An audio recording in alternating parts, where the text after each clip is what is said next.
At dahil malamig ang panahon, masarap magbulalo. Dito lang yan sa Apagbulaluhan, located at Unit 3, Plaza Orlinda, 3rd Gate Marisol, Angeles City, Pampanga.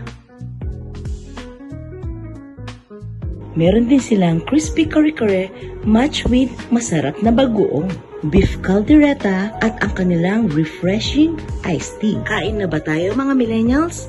Let's G! Perfect sa malamig na panahon ang bulalo. Malinamnam ang sabaw at super lambot ni beef. Ang gusto ko nga pala sa sabaw dito sa Apagbulaluhan is hindi mamantika ang kanilang soup. Comfort food talaga ang kanilang bulalo. Mainit and malinamnam. Bagay na bagay to sa rice. Affordable siya mga millennials. If I were you, try nyo na ang Apagbulaluhan. 2 months pa lang silang nagra-run pero ang dami na talagang kumakain dito. Unlimited rice and unlimited soup nga pala dito.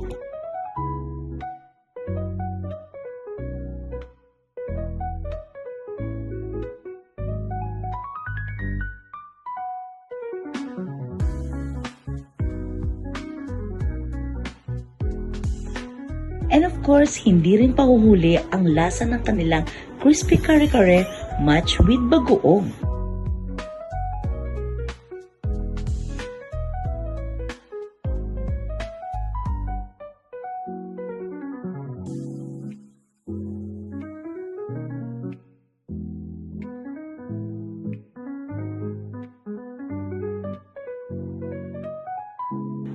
Hindi rin pahuhuli ang lasa ng kanilang beef caldereta, malambot, juicy, at ang kanilang sauce, sobrang lasang-lasa. With regards naman sa kanilang mga drinks, meron din silang mga juices, soda, beers, just in case gusto nyo lang mag-chill dito.